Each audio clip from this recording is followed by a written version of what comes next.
Hello YouTube, it is me Erin here. I am doing a video that is piggybacking off my last upload, and I'm going to talk about a few videos that I've watched, some of them a bit longer, some of them shorter, on people's experience with transition and also detransition, shed light on detransitioners from a trans person's perspective.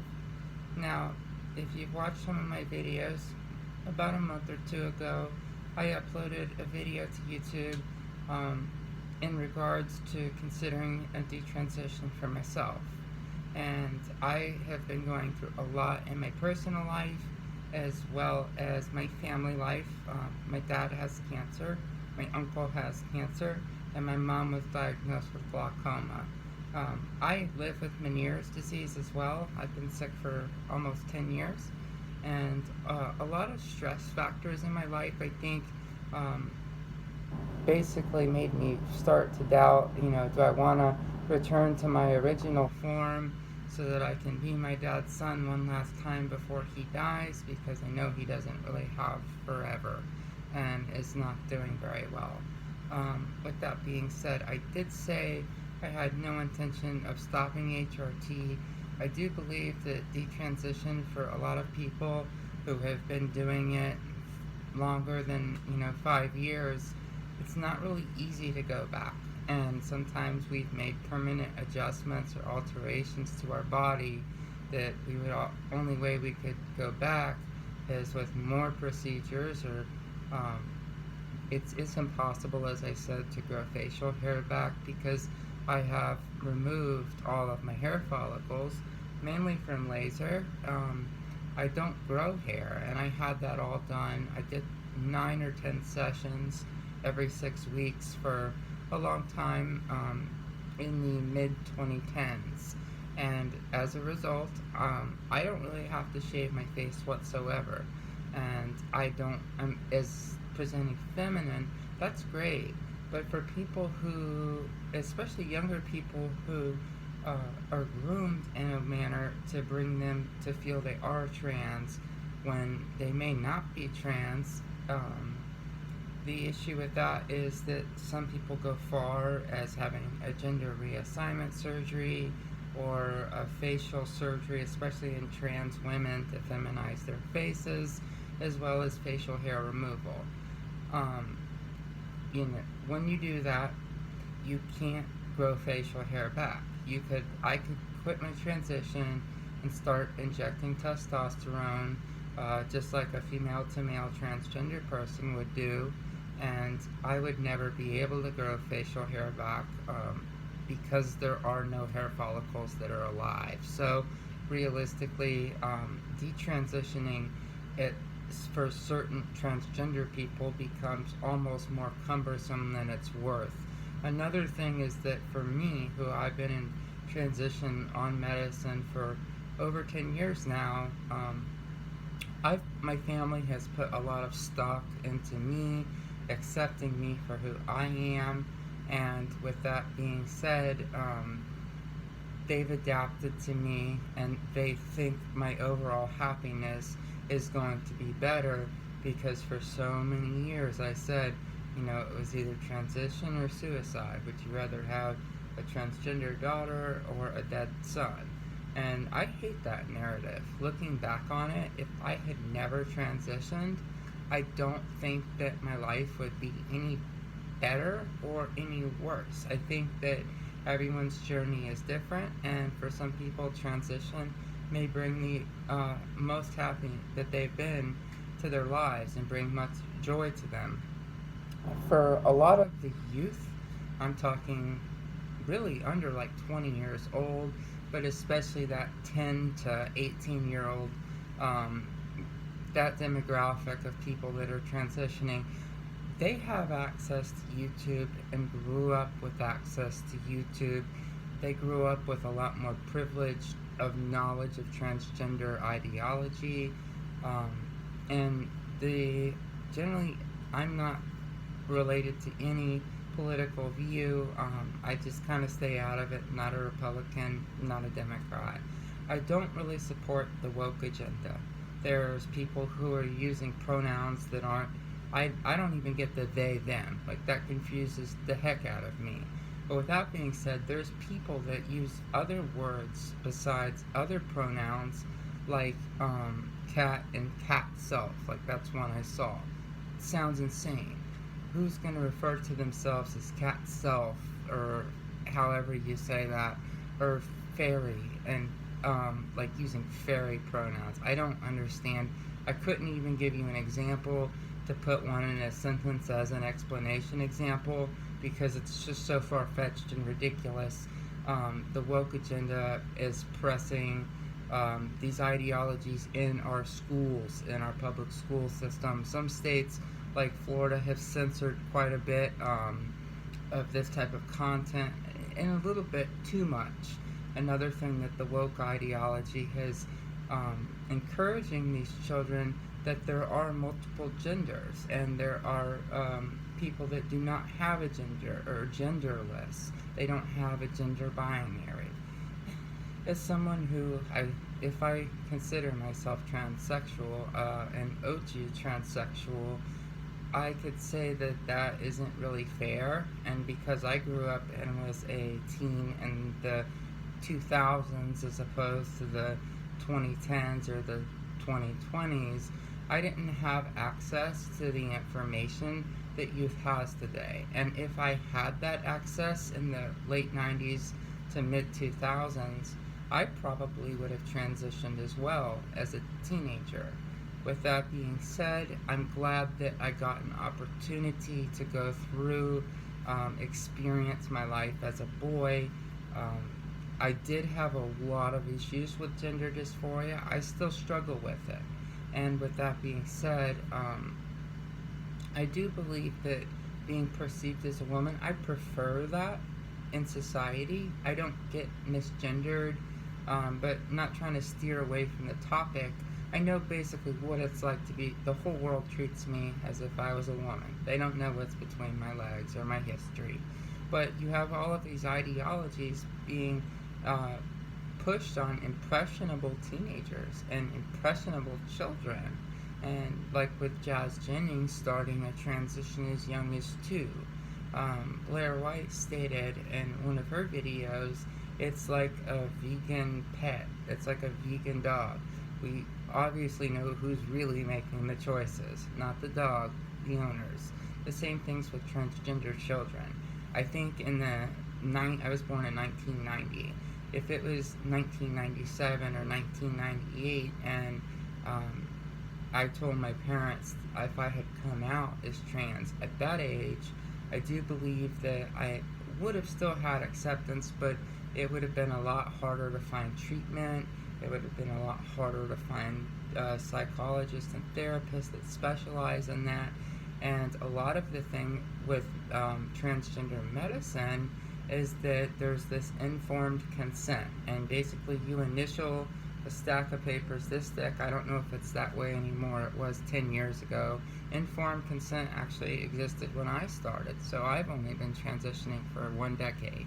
But with that being said, that's a lot longer than most people that are just starting or in their first few years. And I've been around, I've been to a lot of in-person meetings. I mean, a lot.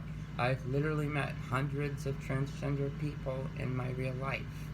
Now, with that being said, most of them seem happy, but they all transitioned in their late teens, early 20s, or older. And I do think that being groomed into transitioning or having overly liberal parents thinking, well, if I don't let my children start the hormones or put them on a puberty inhibitor, that if I don't do that, my child's gonna off themselves. And there are a lot of cases probably where that is true, that the child may feel like committing suicide.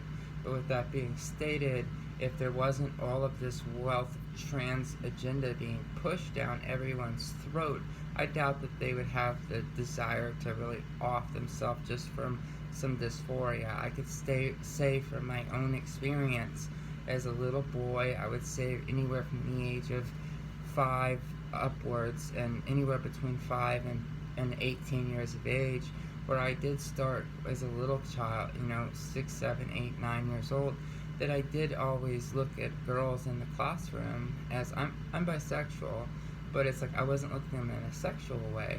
But I would look at them and I'd be like, their shoes are really cute, or I like the skirt as opposed to having to wear slacks because I went to a private school with a uniform. So I've always felt like transitioning or just being perceived as a female to be the best thing for me. But I waited. I went through my life. I will say one thing. I did use puberty inhibitors. I don't know if they've changed from when I did it, from the age of 11 upwards. My experience is that if I wanted to get gender reassignment surgery, if I wanted it, the biggest issue is blocking puberty in someone who's born a natal male. A boy's penis, my penis, was never able to fully develop. So if I did want to have gender reassignment surgery, basically in a nutshell, about the length you have on the outside is about the depth of the vagina you'll get through an inversion gender reassignment surgery, aka sex change surgery. And my penis is so small that if I did get a neo-vagina through surgery, a guy couldn't put his penis in me. It wouldn't fit, even a small guy with a small penis. So I don't think that it would really be advantageous for me to go out and get a sex change, get gender reassignment surgery. And there's just so much going on in the trans community, and the reason that a majority of people don't accept transgender people the way that they accepted them just 10 years ago, there was a lot more acceptance. But the woke ideology has really destroyed our reputation. It's defamed. We've dealt with a lot of defamation from people who are just ridiculously liberal in their mindsets. And the problem with that is that there's people that are identifying as animals, things that don't exist, like a fairy. I don't really know. I've watched a lot of detransition videos, and the common theme was they tell their parents growing up, it's either I'm going to take my life or I medically transition. And honestly, if your child is doing that, try to find a therapist that you know is basically not going to take a political mindset when approaching treating this child, that's not going to groom them saying that it's okay for them to transition. Try to find the root issue. Try to find what's causing that. Is it really gender dysphoria? Or before that, it was, when I started, it was still referred to as gender identity disorder. And do they truly have an identity disorder, or is it a social contagion? The social contagion, like, basically transgender people are like 99.7% of the population here in the United States. Like 0.02 or 0.03% of people are transgender. Basically almost, very few people. So with that being said, those ideologies shouldn't be forced onto the masses, because most of the masses, the 99+% of the population that is not transgender or does not conform to that agenda, as well as therapists that don't conform to that agenda, that can have a non-biased view on how to assess your child's gender identity issues. You don't want to find a therapist that just tells the child what they want to hear. And you don't find a therapist that just tells you what you want to hear because you don't want your children to transition. I don't support children transitioning. One of the issues is their natal sex organs are never able to fully develop. They're never able to fully develop, and there's a lot of side effects associated with some of the hormones.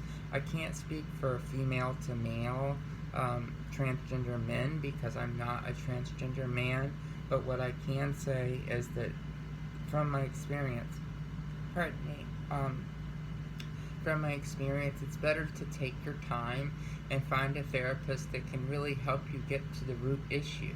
And sometimes, even in youth, the root issue truly is an identity disorder, and dealing with gender dysphoria. And the only way some people, including myself, can function is to medically transition to the best of our ability.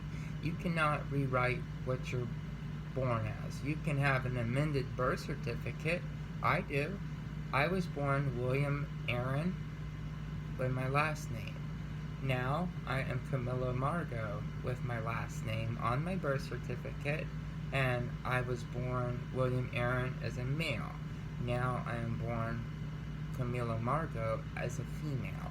So you can rewrite your documents, but you can't change when you came out of your mom's vagina. You can't change what you came out as. You never will.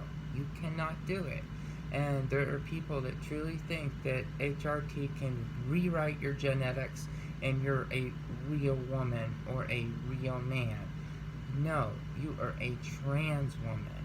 You are a trans man. You will never be a woman. You will never be a man. Society, like if you look, I'm okay looking. I pass. I don't get called sir or he or him in public. If I tried to use a men's restroom, I would get kicked out. And I am legally a female, so I'm not supposed to be in there in the first place. But with that being said, I don't believe until you look the part, at least I don't think that the way you look is everything. Energy has so much to do with it. And I do believe if you're trying your hardest to present as a girl, trying to have a feminine attitude and carry a feminine aura / energy to you, even if you don't pass 100%, if you look like you're trying your best,